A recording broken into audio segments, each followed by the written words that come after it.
Hello, one and all, and welcome back to League of Europe Season 7. This is the 8th round of the Division 2 Championship, and it is coming to you from the Bahrain International Circuit. Can't wait to get things underway. Of course, I wasn't here last week.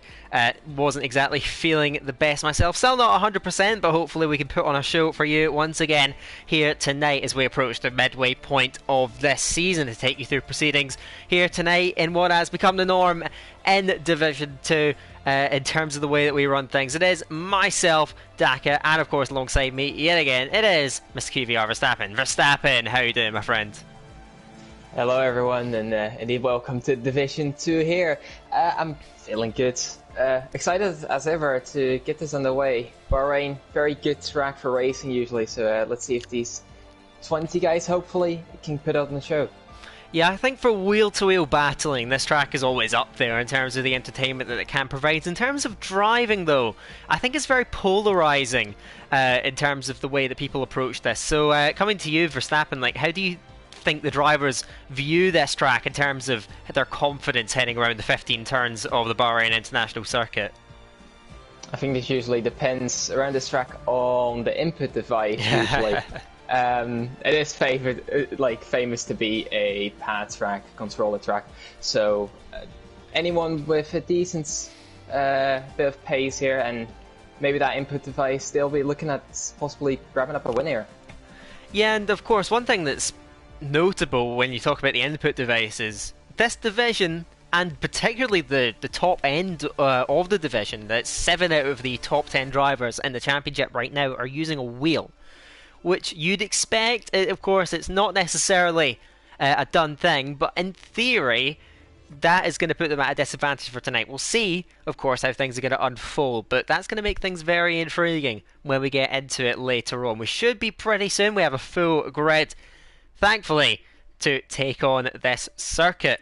Looking at the way things are standing right now, though, in the Drivers' Championship, Car Mentalist leads the way. He just took the lead from QRT Timon, who made an error last time out in Saudi Arabia. And one thing that just highlights the way this season has gone, and I think 7 races in, you wouldn't be expecting this, maybe 3 races in, but the championship leader still hasn't won a race yet. The consistency that this man has shown, Car Mentalist, it is truly astounding, isn't it? Yeah, definitely. One thing to note as well for tonight, QRT Timon has picked himself up a quali ban, so that is going to make his race a lot more difficult tonight. And it's quite ironic seeing as he's the only pad driver in the top 7, no, top 6, I have to apologise. But he's going to qualify in ban, so they're both put at a disadvantage, the championship leaders here. Yeah, that's going to be interesting. We'll see how it unfolds then. Timon, of course, will be locked to the back of the grid, the others will not, but it's not out of the question that we could see a lot of the championship contenders, and it's not just limited to those two. Gary is only 21 points off the lead. You got Nathan Funky Chicken, who won the last race in Saudi Arabia, dramatic style at the end of the race. You know, these lot could all be struggling, or we could see one of them shine through. We don't know how things are going to unfold. That's the beauty of racing. That is the beauty of League of Europe Division 2, and we're about to get proceedings underway for the 8th round of the season. 18 minutes, of course, of qualifying. Getting yourself up onto the front of the grid, very important here. There is a good alternate strategy option, which we will probably discuss a bit more later. But in terms of this track, one thing, you mentioned the racing around this circuit being very great, but one thing that it shares in common with tracks like Silverstone, it is notorious for its DRS trains that in the dry, which you'd expect it to be here, they really shape the race. They definitely do. It's, there's 3 DRS straights around here from turn 15 to turn 1, and then out of turn 3 to turn 4 there's another one right away, so people will be overtaking a lot there. And then there's one in the middle of the track which I think just enhances the DRS trains. It's not really an overtaking opportunity, but for turn 10 to 11 there's another one, and it just brings the field closer together. Yes, certainly. So you can stick very close at this track, a lot of lower speed corners as opposed to high speed ones. So yeah, it's really, really interesting to see how things are going to unfold. We can talk about strategy a bit just before we do get going, because I think strategy, fairly simple here, But if the train stays intact, and but we see this a lot at tracks where DRS is very powerful, qualifying outside the top 10 could be very handy for your prospects in the race, Verstappen. Yeah, it could definitely be. If you can manage to stick with the train, you're on the mediums at the start, and you hold the pace fairly high up, you have a good chance at getting a top 10, top 5 position in the race. Yes, certainly. So that's going to be one thing to look out for. I mean, it's in terms of strategy, it's probably fairly similar to a lot of other tracks you'll see throughout this season. So we'll see how that's going to unfold. A few guys are out there on mediums to get things kicked off in this session, just build themselves up towards the top end of the session. Then we'll see that hunt for pole position. We'll get an idea though of our early contenders before we get things kicked off. TTG Slash is first over the line. He is someone that we'd always expect to be up there in qualifying. We'll see how he does, former race winner this season. I'll hand it back to you, Verstappen, to take us through a lap of I know a track you like, Bahrain. Slash on board, let's see how he does. The first lap of the session, TTG Slash getting this session kicked off. Yeah, running down towards turn 1 up the front at 23 kilometers an hour all the way down to third gear.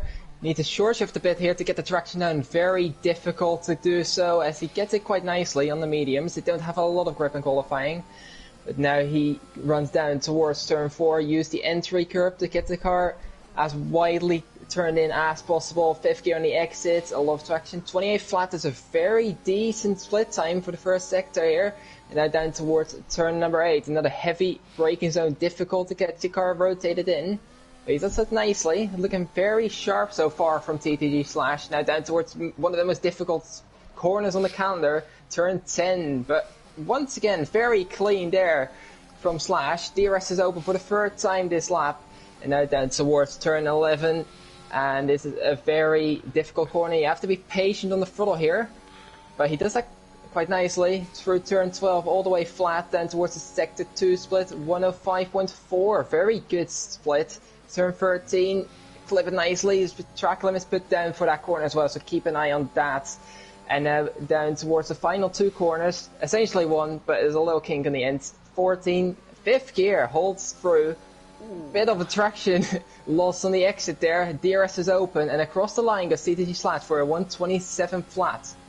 Yeah, pretty decent going on the opening lap of mediums. We'll see how things are going to unfold. Emily Creco, he's another man we'd expect to see right up there in terms of the qualifying. Excel Gary just topping that then. And Nolan, we talked beforehand, this is a man that could be up here tonight. He goes to the top of the timesheets, 126.1. That is the fastest time so far. So we'll see these banker laps come in and where everyone is going to be standing. But Nolan early on, a guy that we have seen make a big statement in qualifying sessions before, as whoa, that is big time. Ariel Calvin, XL Hardy getting over the line and already into the 125. So we're seeing these lap times coming in. Ariel Calvin, we know this is a man that can qualify. Hardy right up behind him as well. So some good back collapse coming in. Ariel Calvin, as we so often see, we see it all the time throughout this season. He's setting the pace early in the session on these bankers so far. But more times coming in though. Yeah, Bumpy gets up into P3 on a 26 flat, very decent time. Looking around, I think one of the Assens is toward the end of the lap. That might be Mr. BT. He's invalid, unfortunately. Yeah, Mr. BT then, the lap time isn't going to come through at the moment then. We're seeing some of the next lap times come in. TDG Slash, as we mentioned, he's just come over. He is still the leading medium guy by quite a way, so we can keep an eye on him further down the line. XL Larkin, teammate, of course, of QRT Timon, a former champion in Division 2, goes fourth. 126 flat, just fractionally behind RT Boompier is another guy we often see impressing in the qualifying session. So, early lap times coming in. Ariel Calvin, though, is setting that early pace. So we'll see how the rest of these guys are going to stack up. We are just on the 6 minutes in already into the session. Still a few lap times to come in these first runs. Ariel Carmentalist invalid at dives to the pit lane. Matt Tebos is out there at the moment then. Emily Scree, we're just looking around there to see the lap times come in. Matt Tebos then in the Williams, punching out of that last corner. TDG Slash has dipped out the session. Hopefully he can get back in. Tebos goes P6, 126.174. So we see these early lap times come in, but Calvin setting the pace. Hardy up behind him. Not too much in the way of field spread at the moment, but Calvin, we've seen this several times throughout the season. He's on top early. The question is, can he keep up in the ante throughout the last 12 minutes of this session? You'll have to see about that. A lot of quick guys not at the lap times. Another guy to look out for, I think, is Mr. BT. He is definitely a quick guy around here, as he sets the fastest time by just under half a tenth of a second. Yeah, and on a second run on the tyres as well, so he's clearly managing to extract some grip out of that Aston Martin, and so he goes fastest again. A guy that, of course, being well, we haven't really seen much of throughout the season. Now full time now is going to be looking to really make that impression. One podium this season in Portugal. I haven't seen him since then, but he has got absolutely ballistic pace when he gets it right, and you can see that then. He is on top early in this session. So Mr. BT at the moment then setting the early pace. In terms of the tyres, TDG Slash is the quickest of the medium runners. Not a time I'd say that sets the world alight, but certainly has potential to improve. Four cars without a time. Timing, of course, the quali ban. Nathan JB, Carmentalist, Forza Brendan, they will go out later on, you would think. Emily Scream is out there just fractionally down by a tenth of a second. So Mr. BT, you could say, wins potentially the first runs in the session. But as the pressure mounts, one thing that's for certain, especially around a track like Bahrain, track evolution could play a big role. Mr. BT has got to keep up in the ante. There's quite a few guys that are in contention here, and as we sort of anticipated, the front of the grid, championship contenders, nowhere really to be seen. Yeah, they're all the way at the bottom. Both Carmentalist, who has not set a lap, and obviously Timon is not going to set a lap. They're right up in the bottom, so we'll have to see if they can improve. I think it's just about looking at who is on the lap at the moment. I think Nolan has just started one. He's coming through turn number 2 now. Open up the throttle, down towards turn number 4. DRS is open, and then towards turn 4 he goes. Difficult braking stint to get right. Can snap a bit loose as he goes quite wide here. 4th gear on the exit, and now down towards the first sector split. Is marginally down in this time. He's got a lot of time to improve still, I think, and towards turn 8. Loses a lot of the curb on the entry. Very nicely done here. And a lot on the exit, which you normally don't want to be doing. Down towards turn 10. Very nicely hooked onto the apex. Bit of traction, bit of wheel spin. On the exit of turn 10, DRS once again is open towards turn 11. You want to brake around 50 meters just about before that. Clips the curbs a lot as he touched the outside curb as well and loses it on the traction. And it's rounds. Unfortunately, he'll have to start again.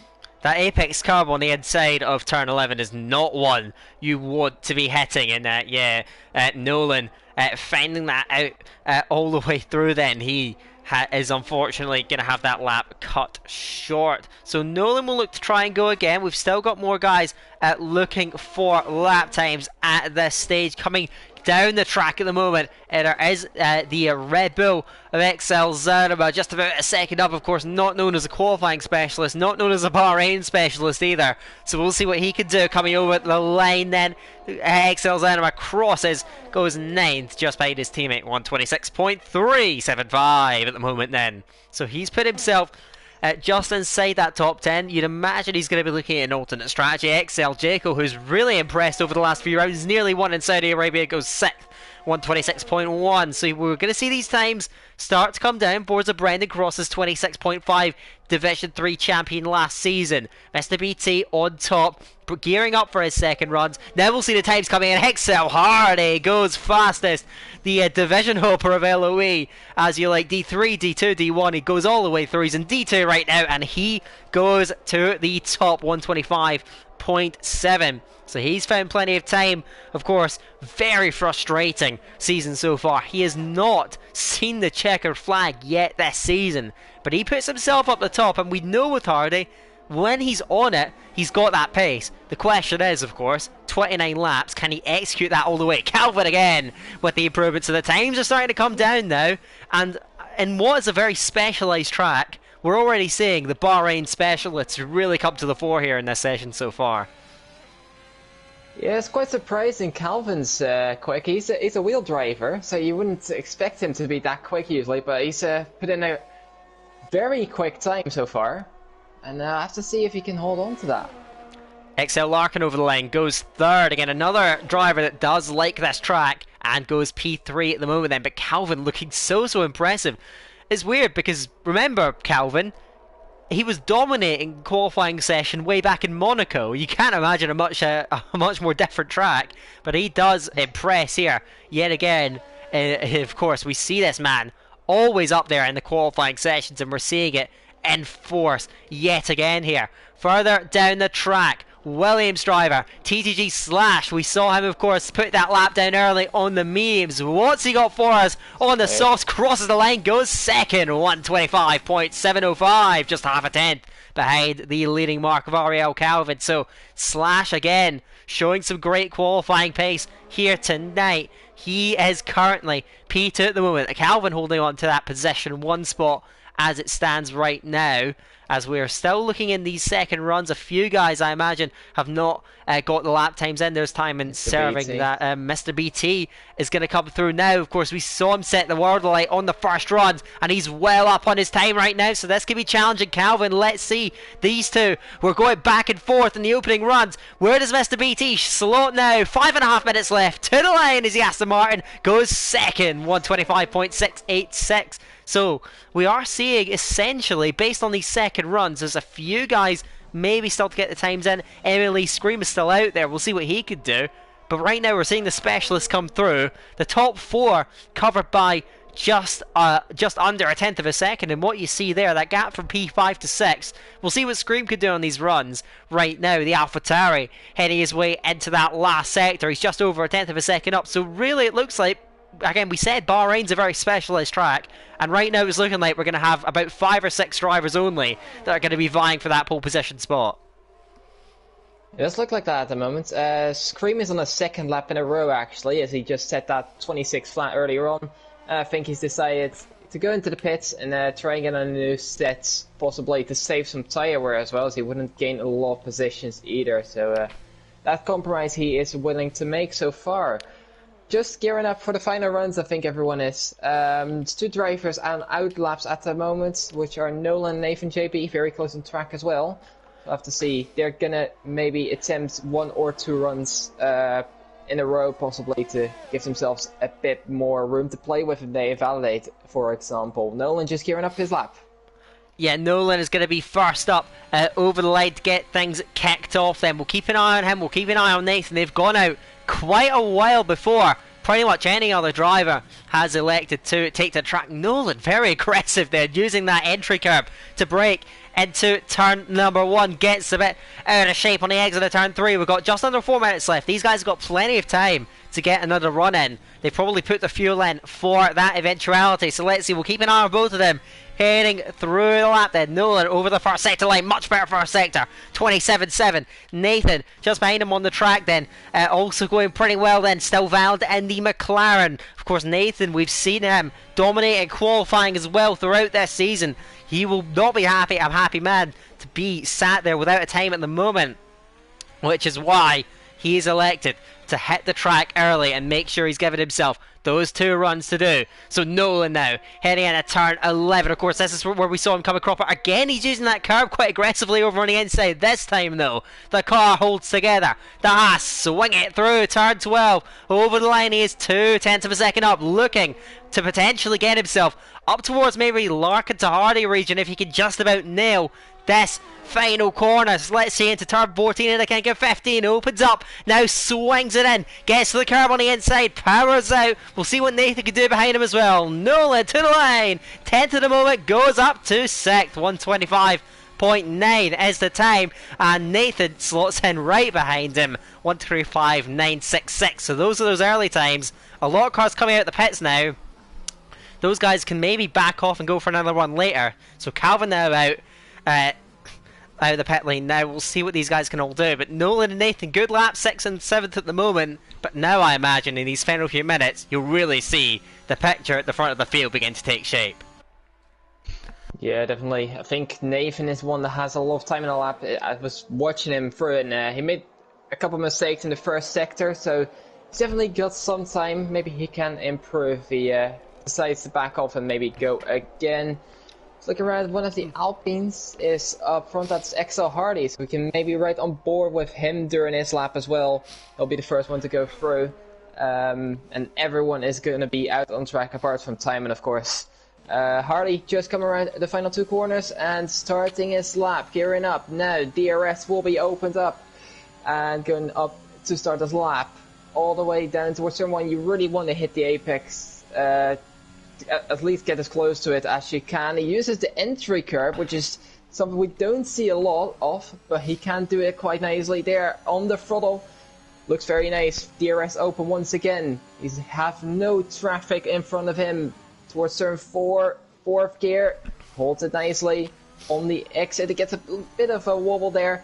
And now towards sector 2 split. He says it's purple. Don't know if it is. He missed the apex of 6 slightly, so that he won't be happy with that one. Down towards turn 8, 3rd gear. Holds it nicely again on the 8th exit, using a bit of the curb.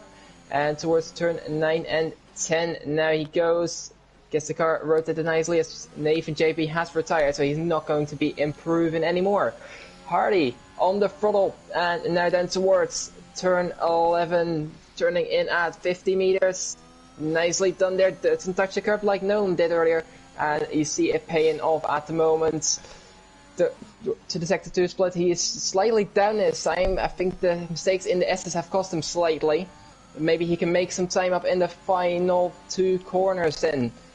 And he uses all of the track on the entry. 4th gear, runs it through. Looks quite nicely. Let's see if he has improved. No, he hasn't. He's backed off and he's going into the pits. Yeah, clearly, just that run through 6 and 7 cost him dearly in the end. Slash behind is invalid, will just about not get over the line. He's no higher than 3rd. Bubu's on a strong lap to the line, goes 6th, 1:25.8 is the time for the Ferrari man. So let's see what else is going to be on the table. XL Zerba is slightly up on his time.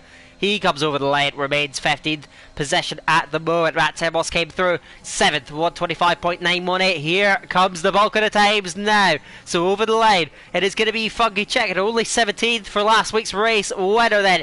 Now here come a bulk of the times. Emily Prime with a huge lap, goes fastest, 1:25.4. Calvin is not improving. He backs off the lap then. So who is going to be next up to step up to the plate? Then Emily Scream comes over the line, goes 9th, 1:25.9 is the time then. AJ Wu had 13th.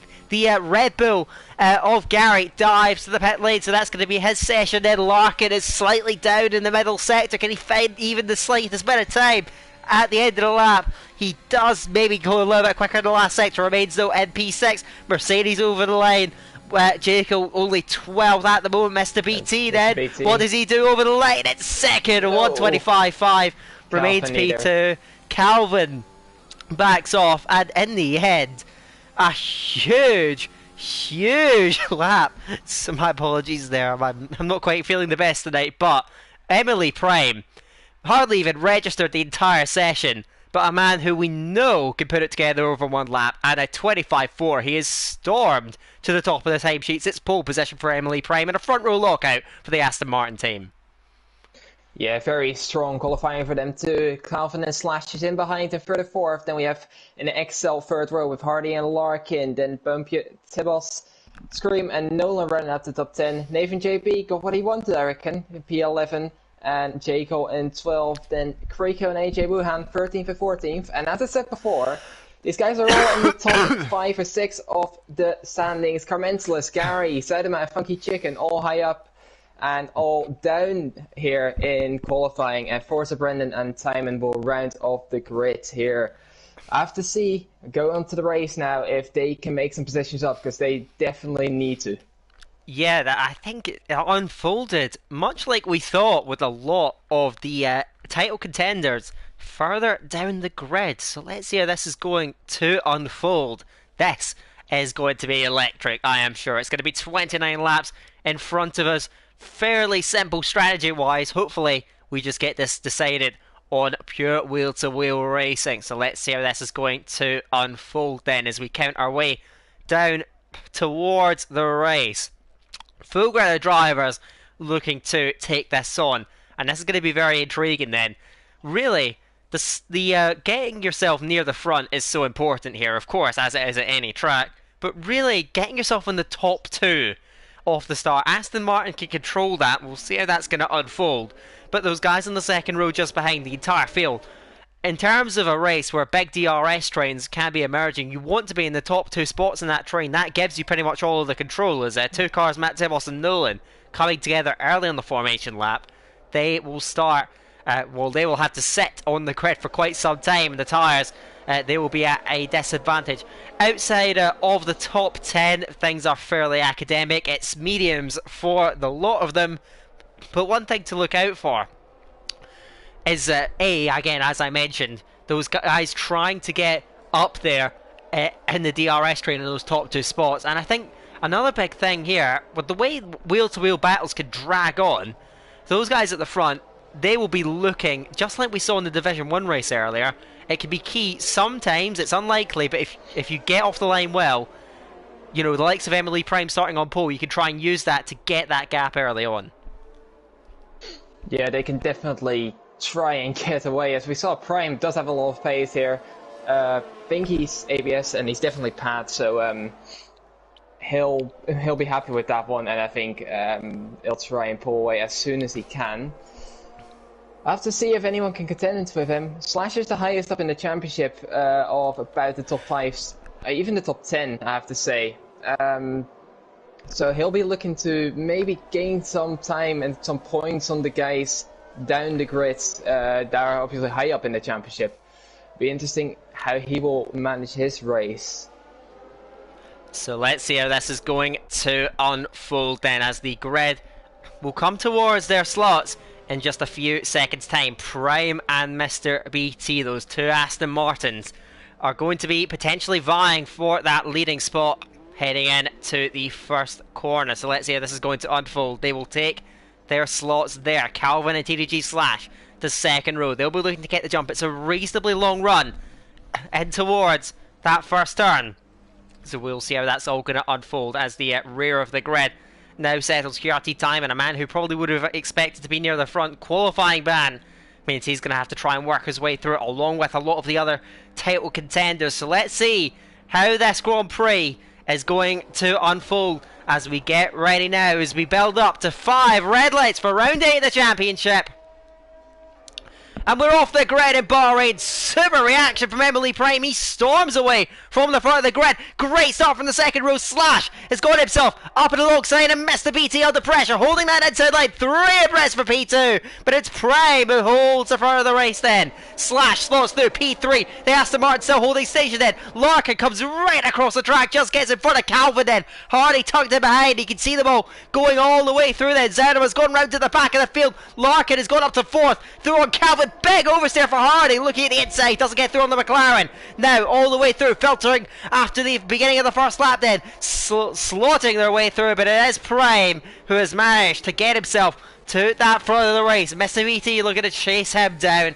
Slash in behind, so right now everything fairly static. We saw a couple of moves down there, fading all the way up to turn 4. A few little breaks in the train. Scream, Matt Tibos, those guys fell back. Of course we saw Zerma going round. Funky Chicken has been detached, so a few guys suffering early on, but for the most part pretty clean. And AJ Wuhan making a brilliant start as well. He's the top of the medium train in, trying to keep up with Nolan at the back of the soft train just ahead. Most of the field intact there, but a few dramas further back as we get the first lap of the Bahrain Grand Prix through. The Aston Martins hold on, but for the most part the rest of the field has managed to remain intact.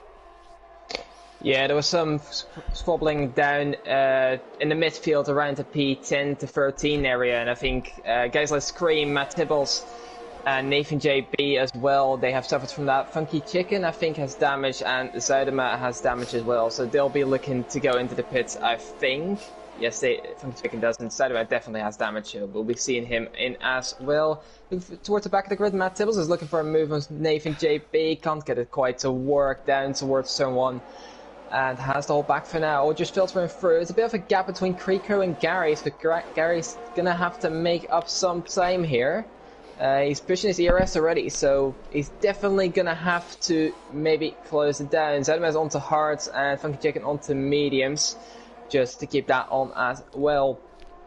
Meanwhile at the front, Prime is just about controlling and holding Mr. BT back. I don't think he's trying to push too much. He has 87% of ERS, so he's not too eager to get away at the moment. And we'll be seeing that maybe a play on strategy later on, as we'll have the soft runners coming around lap 8, 9, maybe 7 if they're feeling brave. So they'll be going on to mediums at that point. So I have to see for now. But they're just filtering through.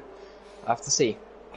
Yeah, all these soft runners managing to stay in contact early on. You mentioned that gap opening. Gary is holding back Carmentalist. Timon, who made a brilliant start. He's up 7 places and is all over the pack of the championship leader then. Those guys running in decent position there, but a few spots off the top of the medium train. Over the line and lap 3. Now DRS comes into play. And Timon, I think, is looking pretty interested on the rear of Carmentalist. He isn't going to go through it just yet. Those guys are burning a lot of battery. Gary has burned a lot of battery.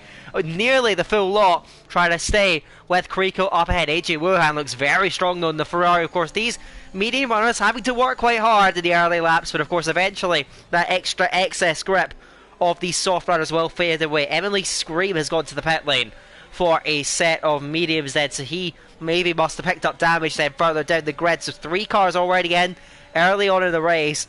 The rest of them holding on okay, but Kriko is also looking to drop. The medium guys seemingly struggling, except for AJ Wuhan. I say that he's looking to potentially drop back. So we're seeing the soft runners are going hard, and obviously it's in their best interest. They've got to try and push. I know a lot of them were holding back. It may not matter to Prime and Mr. BT at the moment, but it's in their best interest to try and get those mediums off the back of the train and establish that gap early. It's an interesting dynamic as well. Timon seems to have pace around here as expected. And he's trying to get past this direct rival at the moment, Carmentalist. But Carmentalist is running quite low wings, as we're kind of used to it from him. So Timon is having a difficult time to get past here. Meanwhile, we have to go at the front as the two Astros are getting very close together now. Prime has a moment out of turn 15, and Mr. BT is going to fly by here, you'd reckon so. And I don't think Prime is looking to fight this too much. No, he isn't. Slash is looking as well if he can make a position. No, he isn't. He's going to tuck in behind. Bit of contact on the apex as well. Carmental is getting past Gary in the meantime. So Gary suffered already with DRS and not been able to defend. Carmental is now the one to have to make up some time to the cars in front. Nolan is looking to detach a little bit as well. Maybe made a mistake here or there. So he has to work for it as well. Timon is looking for a move down the inside of Gary. That is very rough contact actually. Does he get the move done? Yes, he does. Jagel's looking to get through as well. So Gary losing a lot of positions here. Don't know if he picked up damage from that, but it wasn't the cleanest of contact, I have to say. Yeah, Gary losing 3 spots in about half a lap then.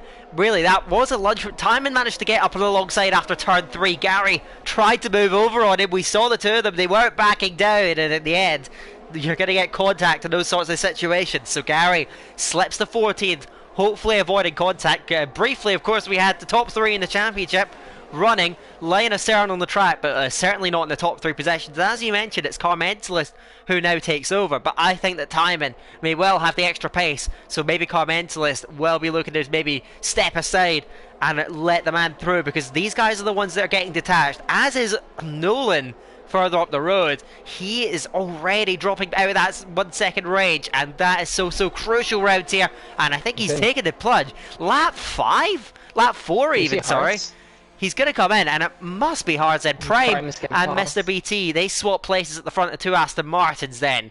Nolan, as Timon does get past Carmentalus, so Carmentalus lets him go, and now Timon's going to try and make some ground. More battling further down. The two Irishmen going at it, Gary and Forza Brendan. It is hard for Nolan, that's to be expected then. Gary fends off Forza Brendan, but he is really struggling for pace. He's just about got DRS, but Forza Brendan looking at the inside, goes late, and there's contact again. I think that Gary was not expecting him to launch that. Forza Brendan, he was looking, I thought it was half-hearted, I thought he was going to back out, but he sends it, and in the end, a late move like that, Gary wasn't backing down, and yet again, that's the result. Two guys that just refuse to get out of each other's way. Yeah, I think it was a very late launch attempt from Forza Brendan there, and unfortunately he's had to pay the price for that. You know what, the front, the top six are looking very close together, all 4 10s behind one another. Bumpy as well, not too far behind, and this has caused AJ Wuhan and all the medium runners to get detached from that train, so this could help the soft runners if they manage to work together decently and have good pace. Larkin is looking the closest here of anyone to anyone else to see if he is going to attempt to make a move, but he doesn't have the best of exits, so he has to detach himself. Is Mr. BT going to attempt an overtake? Because that is what you'd expect. I think he might. He's looking towards the inside. Yes, he's going to get past before turn 1. Prime is breaking in deep, but I don't think he's going to be able to hold that, and Slash is looking for a move as well, so we have a couple moves down the field. Come at it later, but Slash is looking for a move towards turn 4. Is he going to be able to get that done? I don't think so, and he has to tuck in behind. Did you see the move down the field? I was also watching the front guys, but you could see that again, more swaps of possessions. Kriko was through on AJ Wuhan, Carmentalus back through on Timon. I think that's more of a relay of sorts than actually battling for position. But those Aston Martins, Prime, you saw, tried to hold it round the outside of turn 1. So I think these guys are looking out for it. J. Cole's out. J. Cole out of turn 8 has gone into the wall, and a full safety car deploy. That's out of turn 7, sorry. He's just put it into the wall. They must have gotten the curb. The curb can send you there. And XL J. Cole, who's had such a good reboot to life in Division 2 this season. Ultimately, this race has gone oh so wrong for him. Forza Brendan getting a penalty, speeding under a safety car, and that's going to be major blows to him just as he was looking to get himself back in. What's going to happen here, though, is that these medium runners, I think they've been put into a bit of an awkward position when it comes to strategy, because these soft guys at the front, you could say they've got their first pit stop, and hopefully for them their only pit stop for free here as such. And those medium runners, well, what do they do now? Gonna have to see, they're either gonna have to gamble for another one, or they're gonna have to, yes, go into hearts possibly. You see Krika staying out, AJ Wuhan staying out, Simon is in, Gary is in, Nathan JB is in, so we have 3 medium runners staying out, if I'm correct. Yeah, I think these guys are going into mediums, and then the guys who were on mediums, they'll be looking to go into hearts. Yeah, that's the case at the moment. Slash has actually gone into hearts. Yeah, I'm surprised by that. Now, I think that pitting at this point, ordinarily, you would be pushing it in terms of the mediums, but the fact is that these guys are going to have a couple of laps under safety car where they're not going to be wearing the tyres out. So Slash, he has gone for hearts here, but I think that he could have afforded to go for those yellow wall tyres, and everyone else seemingly thinks that strategy is fine. Nolan with that early stop hasn't necessarily worked in his favour. Most of those guys that have essentially played it safe, Time and Gary and the likes, going for the hard tyres, that's the safe option as such. Kriko, AJ Wuhan, and interestingly Carmentalist, all staying out on mediums. They're banking on another safety car potentially, and I guess there's a saying in league racing, safety cars breed safety cars. We'll see how that unfolds. But amongst the championship contenders, split strategies from these lot is a tough situation. We see it happen a lot with these early safety cars. But Carmental is sticking it out, where you've got the likes of Timon and Gary playing it safe as such, going in for those hards. I think another thing we could see is maybe the guys towards the back of the guys who've already caught up. So maybe if looking at Nathan JB, Matt Tibbles, they could put back onto mediums and get an advantage there as they have done the mandatory stop. One thing to note as well, Prime had to double stack, so he has lost a ton of positions. He was in second, he's down to net P7. If if you count the guys who's made a pit stop so far. And that's going to cost him dearly, and he'll be looking to get his way back up. Yeah, we'll see how that's going to unfold then. So, of course, we saw the blistering qualifying pace. Now he's going to have to put that race pace and overtaking to the test. And with Slash going for a very odd strategy, it must be said, on the hards, really, Mr. BT is in a great position. His only negative are those 3 cars right in front of him who are all staying out, and you can see the strategy that you mentioned coming into play. Gary, Nathan, JP, Forza, Brendan coming in. Timon and Matt Tibbles stays out, and dare I say it, if those guys missed a bit of a trick there, Verstappen. They could have, but then again, if you pit and you're in a position like 11 or 12 in this case, you risk a lot of guys behind you not pitting, and then you lose an unnecessary track position as well. So it's a bit of a gamble either way anyway. I have to see how that pays out for them. Yeah, it's going to be really intriguing then. So we have got this different set of strategies.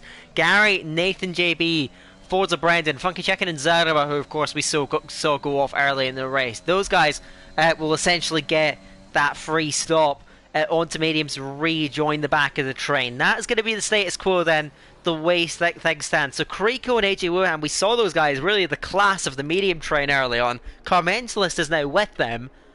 These guys, of course, it's in their best interest to try and stay up and essentially play that game where you're banking on a potential safety car. So let's see how that's going to unfold. Mr. BT, if he can get those overtakes done, though, he's put himself in such a strong position, because Slash is going to struggle early on, especially fresh hards.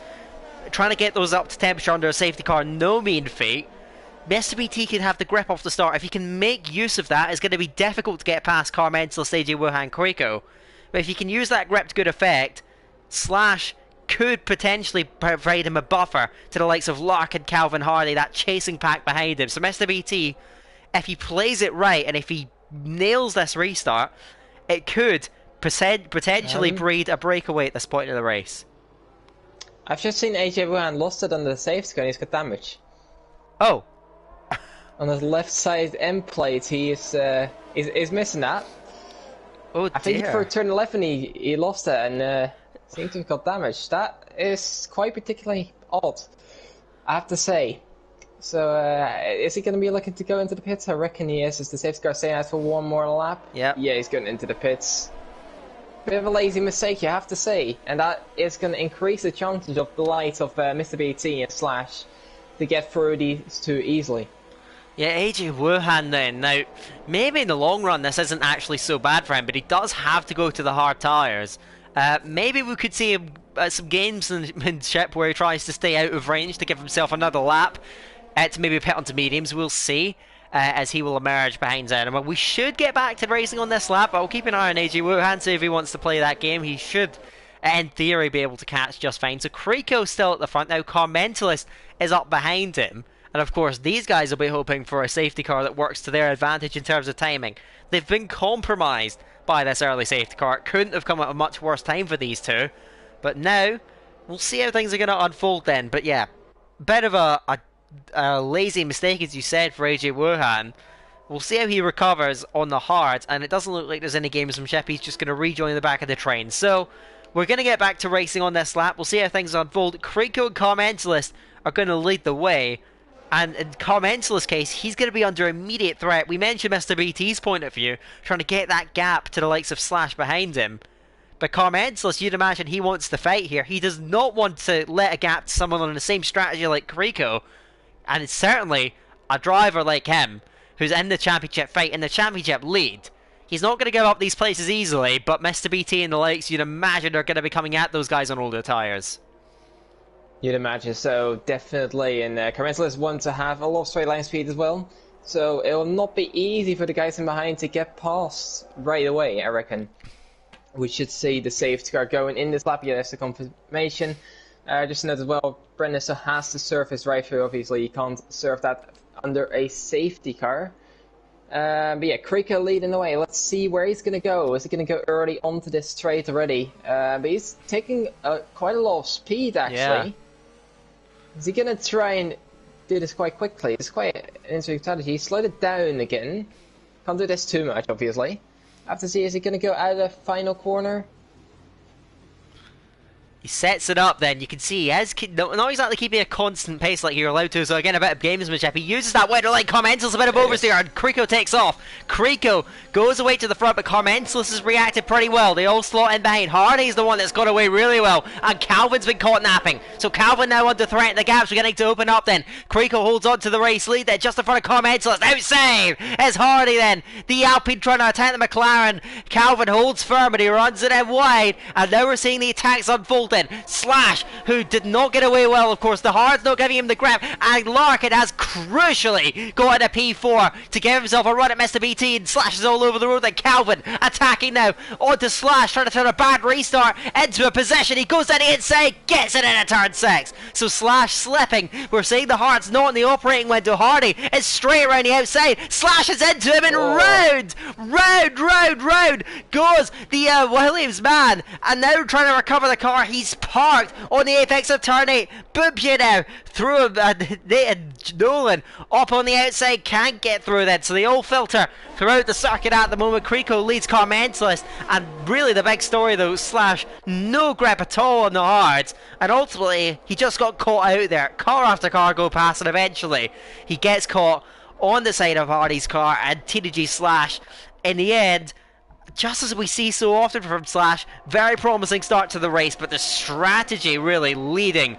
to a mistake, and in the end now, what was looking like a potential podium or even a win, as timing moves through on Nolan, but for Slash, again, just a series of mistakes drops him from a potential race-leading spot to the back of the grid. Here comes Mr. BT though, on Carmentis, inside to T1. This is a crucial move as well. He gets the car planted on the inside. Carmentis is going to get boxed out there in a T2, and Mr. BT is through. A crucial move for the Aston Martin. He nips the place from Carmentis. Now he's got that buffer again re-established. Carmentis back behind him. Larkin now, who's in pursuit, will try and get to him. We've got yellows for the back. Zaruma is off, heading out of turn 3 on the straight to T4, and a VSE deployed this time, so the field won't necessarily bunch up. Krico establishes a lead. A full safety car now deployed, so the guys that got detached, they'll get that second brake lit yet again, but Zaruma and Jake will now out the race. And what's really set the tone for this, two drivers you'd rarely see crash out, and they're the ones in the end that won't be seeing the checkered flag tonight. Yeah, that's very odd to see. Usually they're the ones you'd count on to finish almost, and they've not done that. Yeah, Slash dropping down the field, as you said, just looked like he had almost no temperature in the tires, and absolutely got nowhere from the restart. He lost like 2 seconds in the space of about a lap, so it was weird to see that. Commensal is obviously losing one place so far. Let's see if these guys are going to stay out even more, because obviously this is not the point you'd want to be pitting for softs. Are they going to go to hards? Are they going to gamble on another safety car? Let's see what they do. I think Krico's in. Carmentis is staying out? Yes, he is. So he'll be the only one on the old tires to stay out and still having to make a pit stop. Yeah, very intriguing stuff then. So Krico goes in from the lead of the race. He will put, predictably, hard tyres on. It's not in that window really. AJ Wuhan comes in as well. It's not in that window where you can put softs on and get to the end of the race. At this stage, could potentially come in a few laps time if we get another safety car. AJ Wuhan, mediums, Slash comes in. He will get the advantage, of course, of being able to change that strategy yet again. But again, this is a guy that was in the fight for the win, and just that strategy error has really unraveled things for the Williams man. We'll see what he can do though from the back of the field. Of course, he will have the best tyres in the field to try and work with. Krico on hards, we'll see, because he doesn't have much track position to lose. We'll see if he elects to maybe come in again at the end of this lap. Maybe he'll lose a couple of places, but at least he will be able to get those get some mediums on, because as we just saw in Slash's case, if you get hards fresh out the pit lane with no temperature in them, you can't get them into a working window in terms of that safety car period. And I mean, that leads to, as we saw with Slash, zero grip. So fresh hards on a safety car restart, it's a recipe for disaster really. So I wouldn't be surprised if Krico gets the chance. You'd expect him in the pit lane, because really those hards are not the tires you want at this stage. You say that, but the guys in the midfield that were on hards, like Simon and Nolan, they were pretty much fine up to speed, so it might have just been a case of Slash not being able to warm the tires up on his own properly. I have to see. Maybe he opts for the mediums, maybe he opts to stay out and just keep the track position, the minimal track position that he does have. I think we should be going next lap again. I don't think we're going this lap. So we'll be going underway for about 16 laps of racing. And those hards are going to come more and more into favor because obviously the edge of the mediums is going to wear away lap by lap, and they can't make profit of it a lot. So this might play into the hands of Simon and Nolan. Let's see how that's going to unfold, of course. Nolan made that early stop to the hards. Hasn't worked out terribly for him so far. Timon has made a very good recovery at this stage. Has elected to stay out where others haven't. Krico does go to the pit lane then, so he will get the mediums on, which should be the best tyre from now until the end of the race. In terms of grip, of course, this does the safety car does actually still keep the edge. You mentioned the edge coming off the medium runners, but it does. The safety car does preserve that just a little bit, because it would have been a stretch even with one safety car. Now with two safety car periods, the tyres shouldn't have much of a drop off at the end of the race. Of course, Carmentalist is really that wild card that's still thrown in there in second position, staying out from the start of the race. He hasn't elected to play it safe like a lot of others. He's going bold here as Carmentalist, and well, really, it's not maybe what you'd expect from a championship leader, but in the end, he wasn't really going to get many points in a traditional race, so you might as well just throw a spanner in the works. And with Mr. BT now leading, has a great opportunity to break away. Carmentalist reacted very well to the first restart, but Larkin will be on high alert because really his restart has a huge bearing on the race, depending on him and Carmentalist. If Carmentalist reacts well and Larkin can't get to him, it's a chance for Mr. BT to get away. But if Larkin can get away well, get that jump on Carmentalist, then all of a sudden doors are open for him, and if Carmentalist holds the others back, he could get himself into the fight for the win. So Mr. BT has got to try and actually maybe not try and hurt Carmentalist, but rather try and help him so that he can stay in front of Larkin and hold him back. But Larkin is going to be on high alert. He knows that for his chance of the win, getting cut past Carmentalist early is vital. It most surely is vital. Safety car is going to be in this lap. Mr. BT is now the one leading the grid, and let's see where he's going to go. If he's going to go at the final corner as well as Krico did, or we're going to get a different spot. He's holding the pace quite steadily around 100 kilometers an hour. So we'll see. I think he'll be going quite early. We'll have to see about that one. And how will Carmentalist be able to react? This is all bunching up quite a bit here. And be careful to be alert on the safety car restarts. He's not going, he's not lining up yet. He has now. Has he went? I think he has. Yes, he has. The ERS is open, and Larkin's wildly alert here. He's going to try and get a move on, I think. Is he close enough? I don't think he is. He's not using his ERS. Prime further down is looking more towards a move, maybe down towards turn 1. No, he isn't, and doesn't look all quite clean. Nathan JB is sending one on. Matt Tibbles, is he able to get through? I think he is. Yes, he is. And he is up into P11.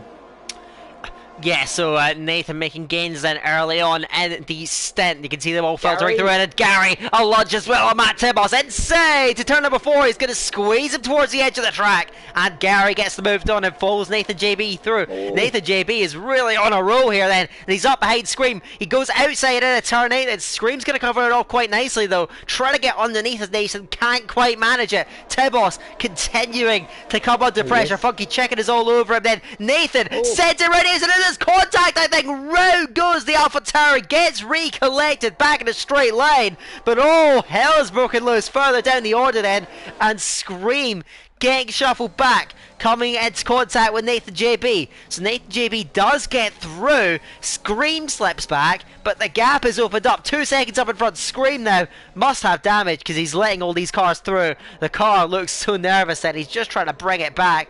Doesn't have any visible damage, it seems. Maybe something on the side pod or something, because, well, Scream, his car went round really violently there. But up at the front, Mr. BT Has done exactly what he needed to do. Nearly 2 seconds to Carmentis. Carmentis doesn't have the grip. Larkin now will go through. He didn't burn his battery on the opening to the safety car restart. Maybe he'll regret that then. He's inside of Carmentis now. Gets the move done eventually through turn number 2. Calvin will try and follow through. Prime has slipped right around the outside of Hardy. Heading away through turn number 2 and 3. Then Calvin sizes up Carmentis. Bumps him into turn 4. Doesn't get through. Hardy now back behind Prime. Prime was looking all over these guys, but Mr. BT did exactly what he needed to do. And Larkin, maybe that hesitation on the last lap has cost him dearly. That gap opens up to 2 seconds, and at this track, pulling back when you're out of DRS, that is one tall order for Exile Larkin. Definitely is. Definitely against a guy with the pace of Mr. BT.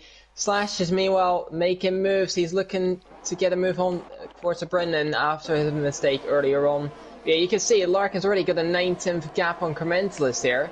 And the old mediums of Commentalist are just not holding up whatsoever here. Yeah, you'd imagine it's going to be softs at some point for Commentalist. Maybe as early as he can. They're always going to bank on the safety car, but really, this looks like absolute torture. He has no grip relative to these guys, and this could potentially break up the field here. We'll see though, DRS will come into play. So let's see how this is going to unfold. Calvin is going to look to try and get that break on Prime, just like Mr. BT and Larkin have got. So Calvin is going to breeze through on the straight, and Prime, we saw the move further down the road on Hardy. He's looking at these guys. Calvin will get through on the inside of Carmentis. Carmentis will have to give way, and Prime will have to wait. Calvin runs it in deep in a turn 1, but he does get the position sorted out then. Carmentis does have DRS to fend off Prime, and Prime's going to be frustrated by that. He can't go quite through. Timon behind, lining up Bubye, sends it, Hardy's round, he's into the back of Prime. Timon on the inside of Bubye, and he's up to second, one corner. Hardy, who had such a promising race, I think just got the braking a little bit wrong and into turn 4, and Hardy now slips down 15th on the track. That is heartbreaking for the Alpine man, and we're seeing the mistakes creep in from guys that had very promising starts to the race. He's behind Slash now, P14 at the moment for TDG. Slash still lining up towards a Brendan, but timing, you have to say, recovery is on point from that qualifying ban. He's now in P6. We'll see how these hards will develop, but he looks to have really good pace on him. Carmentis is now holding these guys back. Prime is up behind him. And really now, Timon, despite Carmentis staying out on the safety car, a few good overtakes and Carmentis obviously slipping back. All of a sudden, the Alfa Romeo is almost back to where he started, right where the Alpine is at the moment.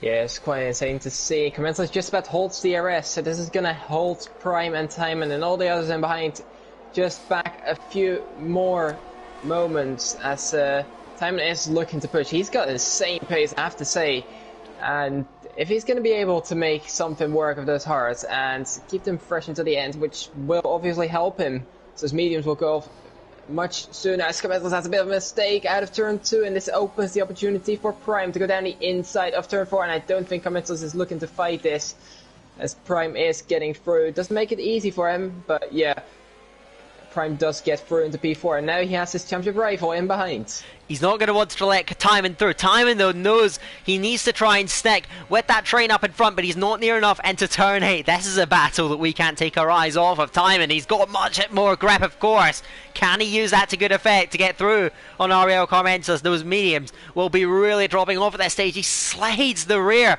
heading into turn number 10. So now Timon is going to try and take advantage, but Carmentis has got some battery, and we know he's not going to let this one go easy. So Timon now slipping, and this is just going to allow Prime, allow Calvin to drive away up the road, and the gaps are slightly extending amongst the top 3 as it stands right now. It's not a huge amount, but Mr. BT looks in firm control of the race at the moment, with Larkin trailing in P2 at the moment as it stands right now. Boompy will look to try and get revenge, but he is slipping at, actually, as we can see the hards now beginning to come into play. So what happens now? Carmentis has managed to keep up fairly nicely on this lap. Timon now is going to burn that battery. He's looking for the way through, but ultimately he's not going to be near enough on this main straight. He has more grip, of course, heading through these first few corners, but at the moment he has to the weight. Slash on Funky Chicken. He's gone fast towards a Brendan earlier. He's laying out the inside, late on the brakes as Slash. Can he get to stop to turn Beautiful. 10? Yes, he can.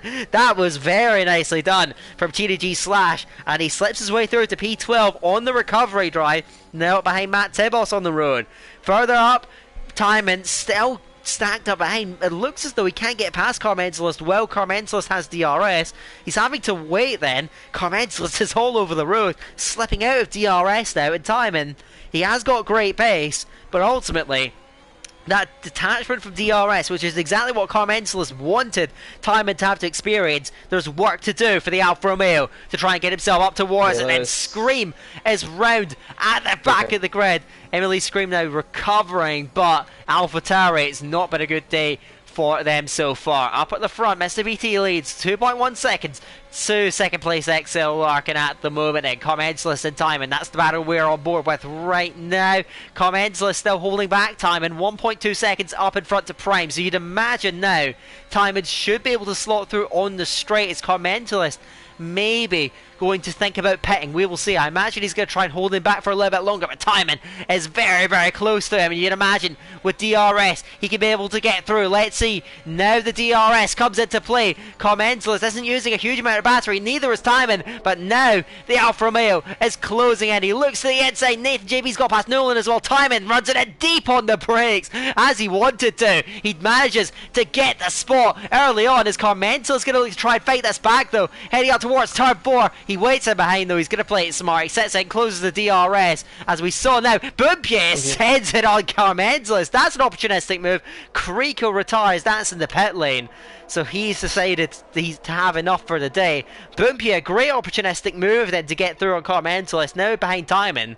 But Carmentalist, we saw the role that he's played. The gaps have opened up now. We've seen Calvin manage to get his way through as Hardy has slipped back, and Hardy's out of the race, out of turn 7. So XL Hardy, and there's the safety car. Oh my word! So the safety car comes out. Carmentalist, he would have been praying for that. What's going to be the strategy now? Because obviously those guys further down the field, you'd imagine they're going to try and opt to get those softs on. How many drivers, Verstappen, are going to try and stay out and preserve that track position? I'd be very surprised if we see many people staying out here, honestly.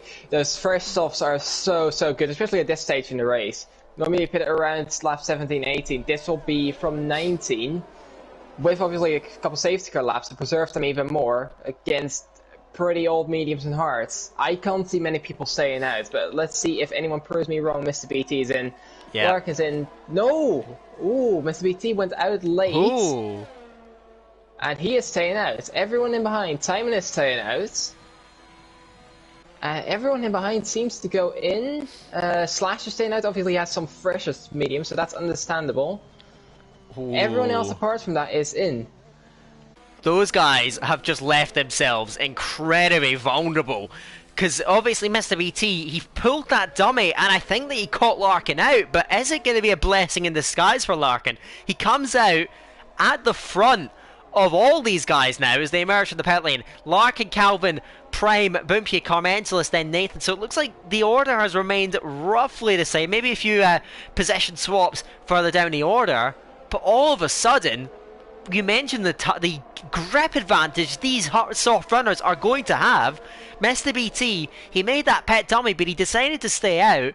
Timon and Slash, as you mentioned, I can understand it. He's trying to make a late gamble, but Mr. BT and Timon, I think, have just left themselves incredibly vulnerable to attack from the soft train behind. I'd be very surprised if they're going to manage to hold on. I can't see that happening whatsoever, but maybe they can prove me wrong. Maybe the same pace that these two guys in the front at least have, and proven to have, can hold them on for a bit longer than I expect to. I have to see.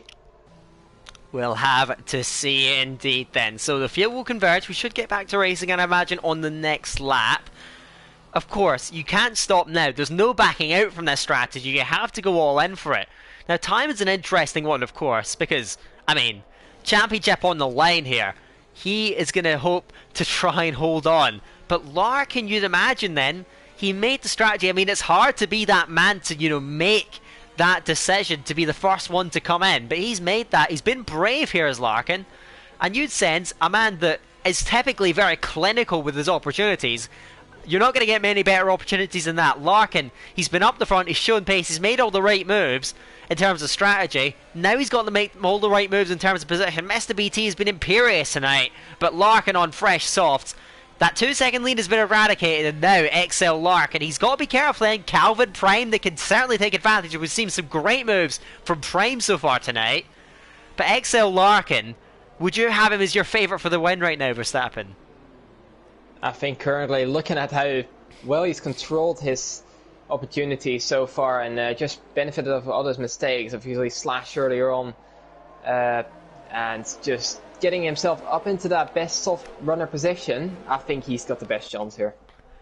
Let's see then. We will get back to racing at the end of this lap, so let's see how things are going to unfold. As Timon is disconnected, Timon, well, he will just about have time to get himself back in, you'd think, but I don't think he'll get back in control of his car. So that is massively unfortunate. Hopefully, maybe you can chuck of an invite. He's been given, his AI's managed to pick himself up a penalty, which will of course get removed, I imagine. But QRT Timon, hopefully he can get back in to try and defend that P2. But I think getting back in and retaking control of the car, it's a bit of a tall order, isn't it? Yeah, I've just been looking. I'll see if I can get them an invite if the game allows me to do so.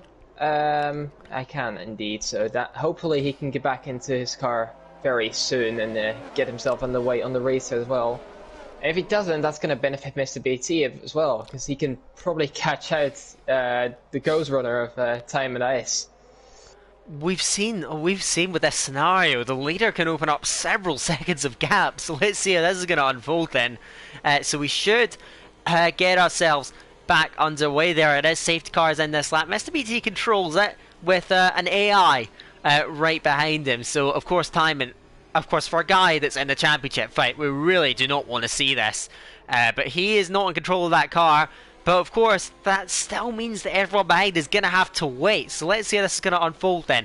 Maybe they'll go for the moves and get penalty removals. I don't know. But let's see. Mr. BT trundling along about 80 kilometers an hour, fairly constant, still rolling it up to where, and now he goes early, and Timon's car does react, so he will have one corner where everyone is just going to get stuck there. You can see that gap just open up already. Slash drives through eventually then, and so these guys, I imagine, are all going to pick up penalty. No, they don't get pick up penalties, so they do get back on the way, and Slash now under pressure. Larkin immediately to the inside, to T1, does he get a move done? Looks like he may be able to then, he gets it stopped, turned in and through onto the G Slash. We can see the possessions that everyone moving through, and he gets, there are the time penalties, so it's Larkin and Slash to get the penalties. Calvin has got a run on Slash to the inside, heading out of T number 4, he's gonna get the move done. Calvin to P3 on the road. Slash trying to get back underneath him, doesn't have the grip and the traction to get through. Prime is all over him now, looking for a way through. Carmentalus has been somewhat detached from this. He's been fighting away with Bumpy now, trying to get himself back towards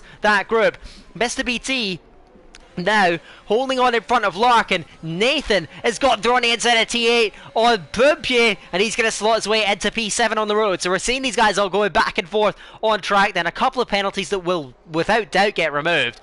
Timon, though, did have an effect. It's bought Mr. BT some time, but XL Larkin all over him. You sense, of course, he does have the penalty to his name that get removed, but you sense with Larkin, as Nolan moves to on Bumpy, and a turn 12, they're side by side then. Bumpy on the inside, Nolan on the outside, now to turn 13, locked together. They make wheel-to-wheel contact on the way through. Bumpy trying to assert himself in front of the Haas. He just gets his nose in front. That was a real go there from Nolan. Doesn't quite pay off in the short term. He does slot in behind. Mr. BT leads Larkin, but Larkin now, you imagine, is playing with a spoon. When DRS gets enabled, it's a matter of when, not if, you'd imagine, for the Alfa Romeo getting through. Definitely so, and I think we just need to assume as well these penalties are just going to get removed either way. So keep that in mind as well. Yeah, Larkin, I don't think he can get through here in turn 4. He's looking in mind as Prime is getting the move done on Slash into turn 4. And Slash's mediums are fading away. You can see him just dropping down the field, unfortunately. And Carmentalus will be next up to take advantage of that. Yeah, Carmentalus now, in the end, hasn't worked out too badly for him in terms of the championship. He's up behind Slash. You'd imagine that move should be fairly academic. Slash just doesn't quite have the grip to make a solid defence at this stage. So Carmentalus is up behind at the moment. P5, P6 on the track at the moment then. DRS will be enabled on the next lap, and Exhale Larkin is sitting effortlessly behind. Of course, this isn't over. In fact, we could see, it's very unlikely actually, that Larkin is going to be awarded the provisional win. As it stands right now with that 5-second penalty. He's still got a job to do on track though, and Calvin is going to look to try and take advantage, as we've seen him try and do the entire race. Follow guys through past the slower drivers, and at the moment, even though he's leading the race, Mr. BT has to be classed as a slower driver at this stage in the race. One strategy call you'd suspect hasn't quite gone his way, and Larkin is just sitting there waiting. Is he going to go for the move early? I think he's just going to sit behind for T1, and he's got the time to. Further back, Commentalist is on the back of TDG Slash, and he is actually going to look for it at T1. So Larkin wait for DRS. Now he pounces, and now he takes the race lead, and he gets the DRS. But Calvin, crucially, is going to follow through. Slash is off the road. Slash off out of turn 3. He's going to re-emerge. He does manage to stay in the race, but that's going to be a major blow to his chances then. Prime now trying to get out of his teammate, who he stacked behind early in the race, now looking for the podium. He dives it to the inside of turn number 8. There's a bit of contact between them, and it is going to be Prime getting the move done in the end. He is P3, and he is still looking to try and chase down those race leaders. Let's see how this is going to unfold, because now Mr. BT, sadly enough, the strategy hasn't worked out, and he's merely out of the way now. Larkin, Calvin, Prime. Commentalist, I think, is a bit too far away. It's those guys that look to potentially duel this with 5 laps to go in the race. Larkin leads. Calvin right behind him, of course. Larkin, a veteran of Division 2, a former champion. Calvin, who's made his way up through the ranks, now looking to try and get it done on track. Those guys run together then, all essentially sparring with each other. Larkin leads, Calvin leads Prime. Again, I think Carmentalist, he's making the move on Mr. BT, but I think he's a bit too far back to get the win. Still a great haul of points as he moves his way through on Mr. BT. Those 3 at the front, and now Verstappen, the game, as I like to call it, the game of 300km/h chess is about to begin. Yeah, we'll have to see. If it's 150 km/h in these league races, as we see a couple of moves happening through the field. Funky Chicken is looking around the outfit of Gary. Nathan JB tried the move on Mr. BT and has gone around, and a man who's been setting up there the entire race slipping down to P13 as the Forza Brendan goes around his outside. So Nathan slipping all the way to the back of the train, these mistakes costing Boopy and Funky Chicken coming together, and Ferrari and Mercedes in the wall. My oh my, Boopy just getting caught by Funky Chicken, and now both of them are out of contention surely in the race. It's a group of 12 now that look to wrap up all of the points for tonight. And so they all now run in formation as it stands. Larkin leads, Calvin leads, Prime leads, Carmentalist then. Mr. BT holding on to 5th. He's got a bit of a gap to Nolan. Nolan you'd expect to close that up, but he's low on battery. So Mr. BT will try and hold on to a top 5. But a few incidents have scattered the field, and it looks like our points finishers may well already be decided. Larkin leads Calvin, but Calvin is saving up that battery. And as so often is the case, where we've got that war beginning to emerge. Carmentalist is now with these guys. Calvin is looking at the inside but not committing to it. He sets it behind, he's got plenty of battery. Is he going to try and starve Larkin out then wait for the end of the race? Or is he going to try and pounce early and catch the former champion off guard? But Prime as well as attacking, so Calvin can't be too passive here. Yeah, definitely Prime is the one that's going to put pressure on Calvin, as Funky Chicken is now retired in the pits. Yeah, Prime is the one that's going to have to put pressure on to get himself up there. I would assume these guys know that Larkin's pen is basically going to get removed anyway. So they're going to have to do it on track. I have to say, like Calvin has a moment out of turn 8, and Prime moves alongside. Is he going to be able to make that one stick? He has to back out of that one. And Calvin just about stays ahead, but he has to be careful with those moments. Yeah, now he's under pressure. Prime is going to try and apply that all the way throughout the lap. Of course, he's tried to, as we see so often, it's the almost role of the car in P3 in a DRS train to coax the car in P2 into attacking the car in P1. Let's see how this is going to unfold. And Carmentalist just there to pick up the pieces as it stands right now. So let's see how this is going to unfold. XL Larkin leads. He doesn't manage to get out of DRS range. If Prime committed to that move, he may well have done. But Emily Prime, thinking more about the long game, knows he cannot allow anyone to get away at this stage. Over the line now, lap 27, 3 laps to go, and Emily Prime now beginning to put the squeeze on Ariel Calvin. He won't get near enough on the straight. Calvin just covering that off. Nolan predictably moves through on Mr. BT. Gary trying to pick one up then, so Gary still looking at pretty good points at this stage in terms of a recovery. Timon, who, as I'm now hearing, has had the plug pulled on his Wi-Fi connection, so that is why he disconnected and has been unable to get back in. Gutting for Timon then. He probably would have been trying to fight for that top 5 at this stage. It would have been hard to say where he would have been at this stage. I don't think he would have been in the fight for the win, but it still is a lot of points that he is going to be missing out on, unfortunately, through no fault of his own. So 2.5 laps to go. Larkin leads, Calvin leads, Prime leads, Carmentalist. That's the group for the win.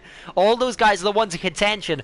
Calvin isn't sitting right on the back of him, but he hasn't been after the mistake on the last lap, he hasn't been tempted into pushing up to Larkin. He looks in control, Calvin, but we see so often then the car in P2, we saw it in France with Zaunova.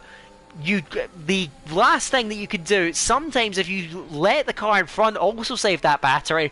Calvin, he looks in control, but he's got to be careful here he doesn't leave it too late and allow Larkin to have enough battery to defend. If he can defend for 1 lap, that's the race. So Calvin, maybe, just maybe, he can put the squeeze on this next lap then as he tries to close in on the race leading Alfa Romeo. Yeah, so he opens up the ears just a little bit on the exit, not a lot, but he's gonna go for the move. Don't think so. Looks a bit pulling off. Is Prime gonna look for a move potentially? Neither. So none of these guys want to get past at the moment.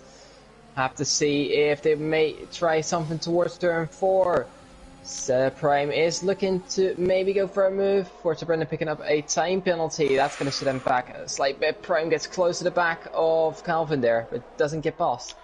Calvin is wide again through turn 4, so there are a few mistakes creeping in for the McLaren. Of course, though, he's sat, and this is exactly the range he wants. About 3/10 is fine for Ariel Calvin. It should be close enough. Matt Tibos has gone round.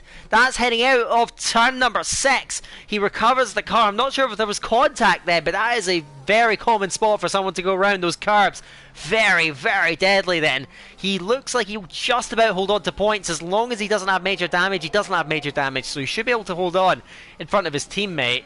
But yeah, that is certainly a blow to his race that he would not have been wanting then. And Matt Tibos, so often he just cannot catch a break in terms of going around, and he drops down to P12 on the road. Now we look towards the final lap of the race then, and XL Larkin has got Ariel Calvin sitting so ominously behind him. Calvin, I think, may have judged this to absolute perfection. He is sat there, but watch for Prime. Let's see how this is going to unfold. Larkin trying to break that toe. He's using all the battery he can, but Ariel Calvin is going to come round the outside there. Watch Prime as well, but Calvin goes to the race lead. Prime tries to follow. Larkin forced onto the defensive then rather than trying to make the counter attack. If Calvin can get the traction, he may just about be safe for this lap then. And again, Prime trying to get to Larkin. So Calvin has just about stolen it. He's managed to time it to perfection. And Ariel Calvin leads on the final lap. And with the pressure on Larkin from Prime, is that going to set him back just a little bit too far enough? First race when in D2 could be on for Ariel Calvin. He leads Larkin. Heading through now the back end of the race. He leads by 4/10 of a second. Can Larkin get to him? He's got battery, Larkin, but Calvin still has more. It's a complete textbook race management of that final stint in the DRS train from Ariel Calvin, and he is just a few corners away. Prime in P3, Carmentalist P4. Looks like he'll have to settle for 4th. Still a good haul of points for his championship, but now Calvin, a man that has only managed to lock up 5 points so far this season, now on the way home. Larkin trying to chase him all the way to the line. The penalty will be removed, but it looks as though Ariel Calvin is going to come out of the final corner. He's had a disaster at D2 this season so far, but he does grab the race winner in Bahrain. Calvin wins it. Prime provisionally P2, from Carmentelis. Larkin we'd expect to get placed into that P2 in the end. He's fourth on the road at the moment. Nolan, a great P5. Mr. BT does a good job of holding on to sixth in the end despite the tyres, but he'll be ruining staying out in the end. Gary 7th. Scream at Nathan JB. Forza Brendan rounds out the top 10. AJ Wuhan and Matt Tibos, who crashes over the line, rounds out the points finishers. Behind is Slash, then Boompier and Timon, of course, guttingly misses out thanks to that disconnection. So that is going to be it for the Bahrain Grand Prix. And in the end, we saw probably just the absolute textbook execution of the final stint of a race from Ariel Calvin. Yeah, he's absolutely nailed that one. He just sat in behind with about 70 to 80% ERS, and obviously he got close on the penultimate lap and then made the move work on the final and just held on, had enough ERS to do so, and he has come home with the victory here. Yes, certainly, of course. It was a race. We saw 3 safety cars that came into it and shaking things up, but in the end, of course, it's all about how you take advantage of that. Others made mistakes, and Calvin, a man that we see so often, impress in qualifying just to disappoint in the race. No such issues for him, and a man that is not finished in the top 10 so far this season before now takes the race victory in Bahrain, snatching it from Emily Prime, of course. Well, snatching it really from XL Larkin on the final lap, who you'd imagine will get the penalty removed. I think you can invite Larkin to the party instead of Carmentelis. I think Carmentelis has been with us enough this season anyway. So that is going to be it then. So we can assume Calvin, Larkin, Prime podium. Carmentelis still a very good P4 from 15th on the grid. Just a very Carmentelis race, really. Nolan, P5, I think that's going to be his best result of the season so far. Mr. BT, Gary, Scream, Nathan JB, Forza Brendan, AJ Wuhan, Matt Tibos rounds out the points finishers, Slash and Boompier, the last of the finishers. Timon we saw disconnecting, and Funky Chicken Hardy, Kriko, Zanima and Jaco not seeing the checkered flag tonight. So that is it for Bahrain. 8 rounds in the books tonight. Hopefully we can hear from those guys because, well, we got, I think, let's be honest here, Verstappen, I think that race was just about everything we'd expect from a Bahrain Grand Prix. Yeah, definitely from a Bahrain D2 Grand Prix. Just absolute madness. A lot of close battles as well, and ultimately coming it down to the final lap. And as we saw, Calvin taking it just about from Larkin there. I'll get these guys in. Hopefully we can speak to them as well. Yeah, certainly. So we'll see if they can get these guys in and get their thoughts after what was a very action-packed race. A bit of an incident-packed race as well. I don't think we saw any majorly bad driving standards, but a lot of crashes that had quite a lot of consequence out there on the circuit. So we can get these guys into the party now. We have Larkin, we have Calvin. Not sure if we will get Prime. We will see. But yeah, I guess we will actually just get things started. Then I guess we'll start in order of how they joined the party. So Larkin, we of course provisionally you aren't on the podium, but I think we can more than expect you to get yourself onto the podium through the steward's room.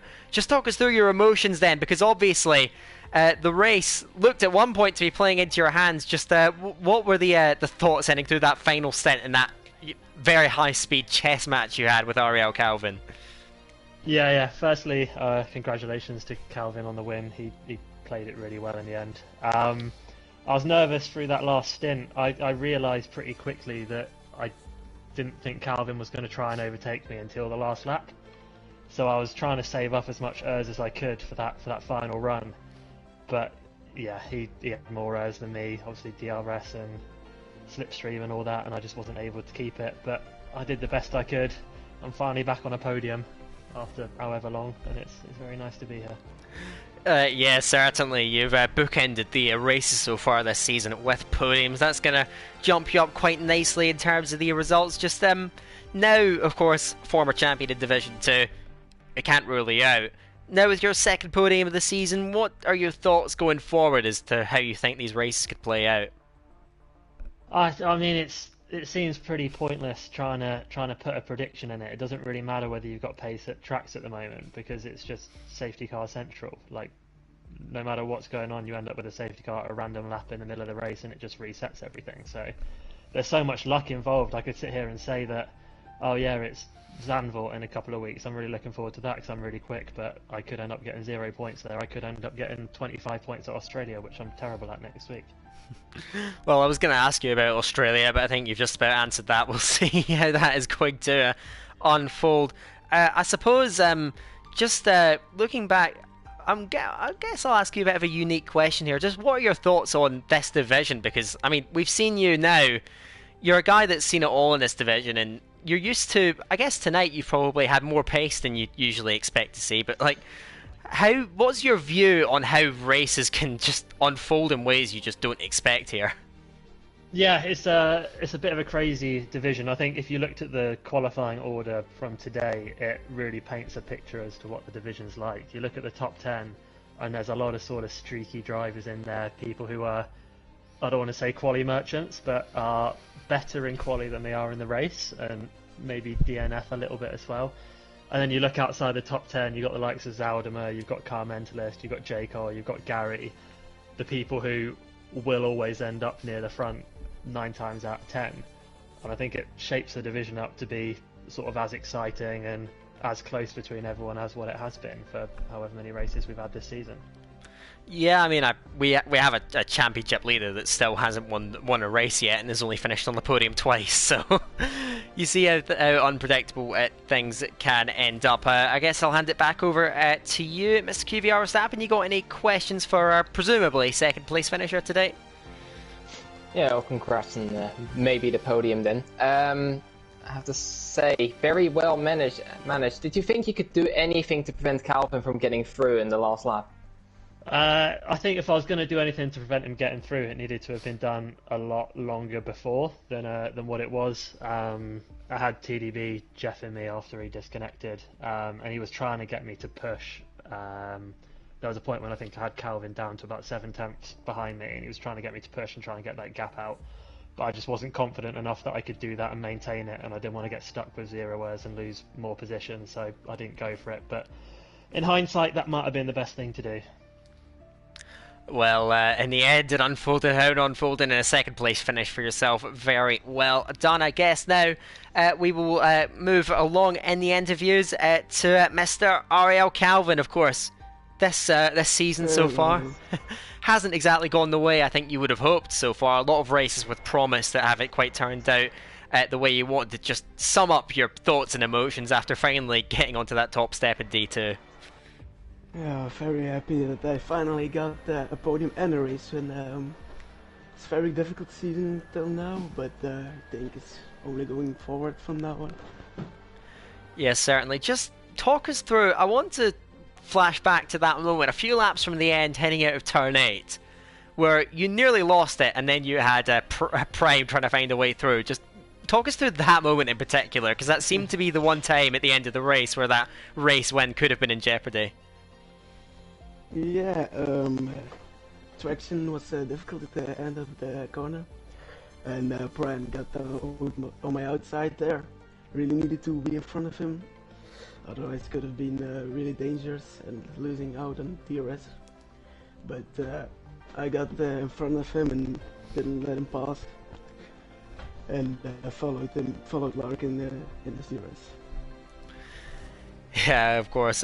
Just, I guess, touching on looking forward throughout the calendar to next week in particular, Australia. You seem to be very versatile in terms of your pace. You seem to be pretty much everywhere. Certainly, as a wheel user, we weren't expecting you to quite be as great as you were tonight. Going into Australia, very different track. How do you expect things to unfold for yourself there? I'm really looking forward to Australia. It's a fun track. I'm good at it. I'm gonna do my best to be on the front row and to be on the podium as well there. Yeah, I guess we'll see how that's going to unfold. I guess I'll hand it back over to you, QVR Verstappen. You got any questions for our race winner today in Bahrain? Well, congratulations on the win, obviously. Were you scared that Prime was going to attempt to overtake you on any other point? Because he was pressuring you throughout the likes of lap 25-6. He was sitting very close behind. Did you think he was going to try and go for a move? Yeah, I was really nervous he was gonna somehow dive on me or something from like 3 turns behind. Um, yeah, I was really nervous the whole time because I was controlling the race from second, staying like 5 turns behind Larkin. Brian was the whole time on my back. Really needed to keep him behind there. Yeah, of course. It seemed very tense in that final stint. Thanks to both of you. I think that's going to be just about it from you guys. I guess I'll go to you quickly, Mr. QVR Verstappen. From tonight, 8 rounds of the season gone. Great race tonight in Bahrain. What are your final thoughts from this evening? Just an insanely close to finishing this. It proves it once again. And obviously the safety cars have enhanced it quite a lot here, I have to say. And but it did make for pretty much a spectacle up until the last lap, getting the move for the win done from Calvin there. And yeah, very entertaining race. Yeah, without a doubt. So, I think that's going to be just about it for tonight. Thank you all very much for tuning in to the 8th round of Division 2 here in Season 7. So, that's going to be just about it for tonight. Do keep an eye out, of course, for next Saturday and, of course, on Friday for the PC Division. We know how it is by now. D1 and D1, D3 and D4 all at 6:30 UK time, and here in Division 2 and Division 5 as well at 8:10 UK time every Saturday night. So we'll see how that is going to unfold, but I think with just about everything said and done from tonight, from myself and Verstappen, it is goodbye for now, and until next time, we'll see you later.